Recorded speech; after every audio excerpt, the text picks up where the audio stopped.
I saw him standing behind me. I didn't notice him coming in, and I was completely shocked to see him here now ever. To be honest, I believed that he was really dead. His sudden appearance left me speechless.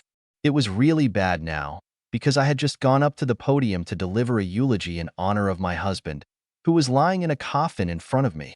My gaze and silence must have aroused curiosity, because most people turned to see where I was looking. This only aroused even more curiosity, because of the many people who gathered at the funeral. Only my younger sister Elaine knew who he was. Looking at her, I realized that she didn't recognize him. I found out. It couldn't be that I didn't recognize him. He just stared at me. Then his lips stretched into a smile. He nodded at me, then turned and left the funeral home. As Jim's wife for the last 20 years, I had to speak up. I was so shocked that I just started talking, completely forgetting about my prepared speech. I said some nonsense about Jim comforting me when I was going through a very bad time in my life. Of course, I forgot to tell you what caused it. I was talking more nonsense about a loving husband and raising our 2 children. I was talking about the wonderful love relationship that we falsely portrayed. I was talking about this alcoholic, unambitious loser, as you should do at a funeral. Naturally, I didn't mention all this. I even cried. It wasn't difficult for me to do that. No one even suspected that I wasn't crying for Jim. I cried because I saw him. I played my part in the cemetery perfectly. I was a grieving widow who had just lost the love of her life. In truth, it just wasn't Jim. In fact, I was glad that the bastard was finally dead and I was free of him. Unfortunately, I didn't know what a complete fraud he was until it was too late. By that time, I had already been married to him for a couple of years and was raising our 2 children. Mallory was 5 when we got married. He adopted her. Keith showed up shortly after our wedding. I did it because I wasn't going to raise my children alone, and I had no choice. It was finally over. Jim's coffin was lowered into the pit, and I threw flowers and a handful of earth into it. My children helped me walk away from the grave to the waiting car. I happened to look to my right and saw that he was standing there. He was standing a couple 100 feet away from me, leaning against a tree. My sudden stop took my children by surprise. I stumbled as they continued to move and pulled me forward. After regaining my balance, I took another look and saw that he was leaving. "Bobby!" I shouted. I turned around and tried to run. High heels in the grass are not conducive to running. "Bobby, you are welcome. Bobby, stop it. Please come back," I shouted, trying to run. He never looked back. He kept walking away. "Mom, what the hell?" Mallory asked, trying to stop me. "What are you doing? Who is this man? Please, you have to stop him. I need to talk to him. I can't let him go again." "What are you talking about, Mom? Who is he? And what do you mean, you can't let him go again?" Mallory asked. It was already too late. I fell to my knees, sobbing, watching him get into the pickup truck and drive away. My heart seemed to explode when I lost him again. He wasn't dead. He was alive. It didn't make any sense. If he was alive, where was he and why did he never come home? I mourned for him. I was destroyed when he disappeared. Now I was destroyed again by his sudden appearance. That was 30 years ago, give or take a few months. My wonderful husband Bobby was supposed to return from his business trip tonight. I had wonderful news for him, and I was cooking his favorite dinner to celebrate the occasion. I even had a bottle of Merlot waiting for me. I timed it exactly. He was supposed to be home at 6 o'clock sharp. He would have time to go upstairs, take a shower, and change before eating. I was going to tell him the wonderful news over dinner, and then we would celebrate most of the evening. I even prepared some special underwear for later. 6:30 has come and gone. Perhaps the traffic was worse than usual. 7 o'clock. There may have been an accident on the motorway which caused delays. 7:30. I was already starting to worry. 8 o'clock. Was Bobby in an accident? By midnight, I was in a complete panic.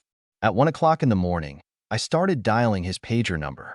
He didn't have a mobile phone at the time.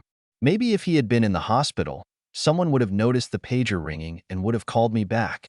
The next morning at 8 a.m., I called his office. No one has seen or heard from him. I contacted the police and told them I was worried because he never came home last night. They didn't have any information, and they didn't have any accidents last night. I had to wait until the next day to file a missing person report. I spent the day calling all his friends and acquaintances I knew about. Bobby has no family left. He was the only child in the family, and his parents died a couple of years ago. No one knew anything. I called my younger sister. I was panicking, so she came to comfort me. I kept trying to contact Bobby. Early the next morning, I was at the police station filing a missing person report. I didn't like many of the questions I was asked. It was hinted that Bobby might be cheating on me and was just staying at his mistress's house. I knew Bobby would never cheat on me. For the next few weeks, I was terrified. My sister stayed with me and tried to keep me as calm as possible. Too much stress would be bad for the child growing inside me. This was the news that I was going to tell my loving husband. He's going to be a father. We've been planning and trying for some time, and it finally happened. The only thing they told me was that they found Bobby's abandoned car at a mall 2 towns away. There were no other clues. I had serious financial problems for a month. I wasn't working, and Bobby's salary wasn't coming in anymore. His company fired him for not showing up. I used the money we had in savings to hire a private investigator to look for Bobby. After 2 weeks and no information, I didn't have the money to continue. Although we had no credit card debt, we still had mortgage debt on the house. Since there was no money coming in, I already owed for 2 months and could not catch up in any way. At that time, Jim was a godsend. He was Bobby's best friend, and we've grown very close over the last few years. He continued to make sure that I had food and everything I needed, but couldn't help with the mounting bills. Unlike Bobby, who was smart and aspired to success, Jim was quite lazy and unmotivated. He also wasn't as smart as Bobby. To put it bluntly, Jim had a mania for mediocrity. The bank evicted me. Elaine only had a small studio apartment, so I couldn't stay there. With no real income, I couldn't afford my own apartment, but Jim rented a 2-bedroom trailer. I moved in with him. After all, he cared about me. Why didn't I try to get a job? Who will take a pregnant woman who will go on maternity leave in the near future? So let me anticipate your questions. Yes, I moved into Jim's bedroom. It was a 2-bedroom mobile home, so we needed 1 bedroom for the nursery. That left either the sofa or Jim's bed. Besides, Jim took care of me. It wasn't true love, at least for me, but at least it felt good. No, it wasn't as good as it was with Bobby, but it wasn't that bad either. Eventually, Mallory was born. We went through all the secondhand shops and garage sales in the area, buying everything necessary for the child. I'll say one good thing. Jim doted on Mallory. In the end, I had to get a job as the bills were getting bigger, and Jim lost his job again. Since I had not worked for several years, my choice was limited. In the end, I managed to get a job as a salesman at a local department store. For the next 5 years, I kept trying to find Bobby. I couldn't afford a private investigator, but I used what little I knew about computers to find his name and any other information I could find. I continued to pursue the police on his case, and I checked every anonymous body that turned up. I still haven't found anything. In the end, I ran out of options. I forced myself to accept the fact that he was dead somewhere, and I would never find him. I filed for divorce because I was abandoned. 6 months later, Jim and I got married. 6 months after that, a whale was born. Yes, count it up. Over the next 2 years, everything went into a kind of routine. I went to work. When Jim had a job, we dropped the kids off at daycare until one of us left work to pick them up. When Jim left work, he looked after them until I came home. I had my tubes bandaged when Keith was born, so we didn't have to worry about having more children. Jim started drinking more when Keith was 2 years old. It became obvious that I really did not love him and would never love him. It was harder for him to find and then keep a job. When Keith was 5 years old, I discovered for the first time that he was cheating on me. I ignored it. I also ignored the second betrayal. Then I ignored all the others. We've pretty much become more like roommates than husband and wife. I'm not going to say friends with benefits, because in fact we weren't even friends by that point. We made love sometimes, but it was just an exercise to relieve stress. Over time, I really began to despise him. Looking back, I'm pretty sure I subconsciously blamed him for all my problems. We never had a lot of money, and we always seemed to be struggling to survive. I tried my best, but I was very unhappy. Nevertheless, I did my best to raise my children properly. I think the kids were fine. but I couldn't help but compare my new life to the one I had with Bobby. So, we're finally here. Jim's drinking and lifestyle finally caught up with him. He was in pretty bad shape by the time his heart decided it had had enough and gave up. Elaine finally married a decent man a few years ago, and they bought a nice house to raise their 2 daughters. Mallory graduated from college and moved up the corporate ladder. Keith decided to join the Navy after graduating from high school, and he was doing well. We just returned to my sister's house after the funeral. I had no desire to return to the dilapidated mobile home yet. Besides, after what happened at the cemetery, it was pretty obvious that I couldn't be alone. What happened? Who were you yelling at? Elaine asked, sitting me down on the couch. Bobby. My Bobby was there. Bobby's dead. He died 30 years ago. No. He went to the funeral home, then back to the cemetery. Look, Ellie, it's been a long, stressful day. You just imagined it. Having lost your husband after 25 years, the mind just plays tricks on you and hallucinates images of the past. You just want to believe that Bobby is there and will come back for you. No, damn it. He was there. He's still alive. He grinned at me as if he knew something I didn't. Mom, who is he and why is he so important? Mallory asked. He's your father, dear. He was my first husband and the love of my life. What? But you always are. I thought. How so? She stuttered. So where has he been all this time? Kit asked. I don't know.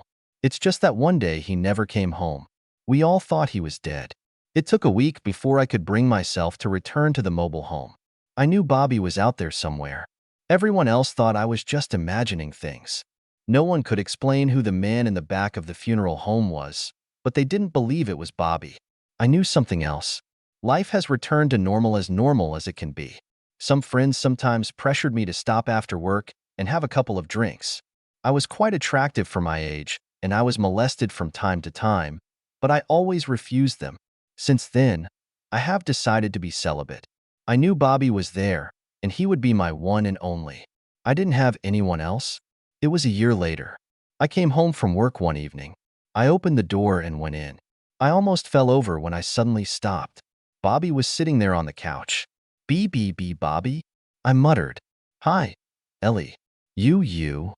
Are you here? That's right. Where were you, and why did you disappear? You know why. No, I don't know. You just never came home from your trip. You disappeared. I thought you were dead. I was dead. Of course my heart was beating and I was breathing, but everything else was dead. I don't understand. Ellie, do you remember the last time I came home from a business trip? Of course I remember. I always remember you coming home from a trip. We always made love all night, and the next day you stayed at home to recover. No, Ellie, the last time I came home. This was my last trip. You didn't come home. I waited all night, but you didn't come home. It was Thursday night, and I made a special dinner to tell you the wonderful news, but you never came home. But I came home, Ellie. I asked if you remember, but you don't. You don't remember me coming home because I came home on Wednesday, not Thursday. Do you remember now? He told me what happened after he came home and found me in bed with Jim. He told me about the pain he felt because of our betrayal. He told me how his spirit died right then and how he left. He told me about the 2 years he lived on the street before he woke up from his sadness and started moving on. He told me about how he felt he had lost everything he held dear, especially when he heard me tell Jim that he was actually the father of his daughter. He said he started hiding his name and took his mother's maiden name while he was creating a new life for himself. He changed jobs and was constantly moving from place to place. He kept up to date with my life out of curiosity. He knew about the divorce from the public announcement in the newspaper. A few years after that, he met another woman and eventually got married. They had 3 children, who were almost grown up by that time. I was so overwhelmed with remorse that I couldn't bring myself to tell him the one important thing I needed. I just couldn't hurt him again. When he left, I just closed myself off from remorse and grief. It was 2 days later when my sister found me in a catatonic state on my couch. I haven't moved since Bobby left last night. I couldn't bring myself to act. I was severely dehydrated and didn't eat anything. She couldn't get me to answer. I just sat there staring into space. In the end, She called Mallory to help her put me in the car and take me to her house. My clothes were in a mess, so Mallory grabbed a couple of changes of clothes and followed Elaine home. Together they washed and dressed me in underwear and sweatpants, which Mallory grabbed. Then they sat me down on the couch. They managed to pour some water into my mouth for me to drink. The only reaction I had was an accidental tear that flowed down my cheek. I sat there for several hours before finally starting to come to my senses. Ellie? Elaine asked. Oh my God. What happened to you? It was Bobby. He came to me. You mean in a dream? No. He was at my house when I arrived. Ellie, Bobby is dead. You have to accept it. He's not dead. At least physically. He knew. He caught me, and I never found out about it. What do you mean? He caught you, Mom? Mallory asked. He came home. He came home and I never saw him again. I did not know. I don't understand. Did you wait all night and never see him come home? No, not that night. He returned home the night before. He came home a day early and I didn't see him. What are you talking about? I had an affair with Jim. Bobby came home a day early and saw Jim using me in our bed. We didn't even notice. He heard me tell Jim that he was actually Mallory's father. Bobby just quietly left and disappeared. He was alive the whole time. He just dumped me. Then where has he been all this time? Wait a minute. So, if you were having an affair with Jim back then, why did you tell me that Bobby was my father? You've always told everyone that Jim is my biological father. I said it because it was easier that way. Jim helped us, and it made him happy. In any case, the odds were 50-50. I didn't tell anyone that I did a DNA test a few years ago, and it was confirmed that you were Bobby's daughter. Mallory. I was walking away from the grave after my mother's funeral. Mom was never the same after Bobby talked to her that night. As far as I knew, she never heard from him again. I tried several times to find him and talk to him, but to no avail.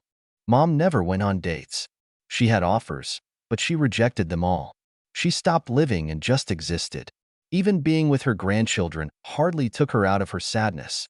I heard her mutter something once about wanting to share this time with her husband. I knew she wasn't thinking about Jim. I was walking back to the car with my husband and 3 children when I saw him. He was older than I remembered, but that was to be expected. After telling my husband that I wouldn't be long, I turned around and walked over to him. Are you Bobby? Yes, he replied. Why are you here? Isn't it obvious? She was my soulmate. I've always loved her and always will. Then why did you leave? Do you love your husband? Of course. Imagine that one day you come home and find him in your bed with your best friend. Then imagine that she tells him that she is pregnant with his child. What would you do? I didn't have an answer to that. They were the 2 people in this world that I could rely on for everything. They destroyed everything I believed in. I had to leave before I destroyed myself and them too. I eventually got through it, but it took a couple of years. I have a different life now. I have a wife and 3 grown children. I had to come to pay my respects to a woman who once meant more to me than life itself. I'm sorry for your loss, and although I haven't said this before, I'm also sorry for the loss of your father a few years ago. With that, he turned to leave. I held out my hand to stop him. When he turned around, I said, Mom lied. My father is not dead, and I would like to have the opportunity to get to know him a little. A sad smile appeared on his face. He took my hand and gently removed it from his shoulder. You look like a wonderful lady. Your parents obviously raised you right. It is best not to touch a sleeping dog. Now that my Ellie is gone, maybe I can finally find peace. Goodbye, Mallory. May you and your husband have a long and happy life together. With that, he left. I never saw him again. A few years later, I found out about his death. I actually attended the funeral. I listened as his wife, son, 2 daughters, and several friends talked about what a wonderful man he was. They also talked about the bouts of deep sadness he was going through. He never talked about the reasons for his sadness, but after a couple of days he came to his senses. No one had talked about his life before coming to this city, and no one seemed to know anything about his past. I stayed in the back seat so as not to get in the way. It was late in the evening. The funeral was over long ago, and the workers were already filling up his grave. I sat on a small bench near his grave and cried about the losses caused by the stupidity of 2 people a long time ago. If my mother and my father's best friend hadn't had an affair. Are you okay? A woman's voice came from behind me. When I turned around, I saw that it was Bobby's daughter. I will, I replied. I saw you at Dad's funeral, but I don't recognize you. How do you know him? To tell you the truth, I barely knew him. In fact, I've only spoken to him once in my life. I asked for an opportunity to get to know him better, but he refused. If you only talked to him once, then why did you come to his funeral? Do you remember his bouts of sadness? They were at least partially caused by me. You see, I talked to him at my mother's funeral. He was married to my mother, but he didn't think I was his daughter. I came to the funeral to pay my respects to my biological father. Two people surrendered to their desires. The pain they caused turned into decades of pain and sadness for themselves and others. My mother and father have been remorseful for decades for the breakdown of their marriage, the loss of a deep friendship, and the loss of the only true love in my mother's life. My father suffered from the loss of his soulmate, his best friend, and his daughter. Now I suffer from the fact that I never really knew my father.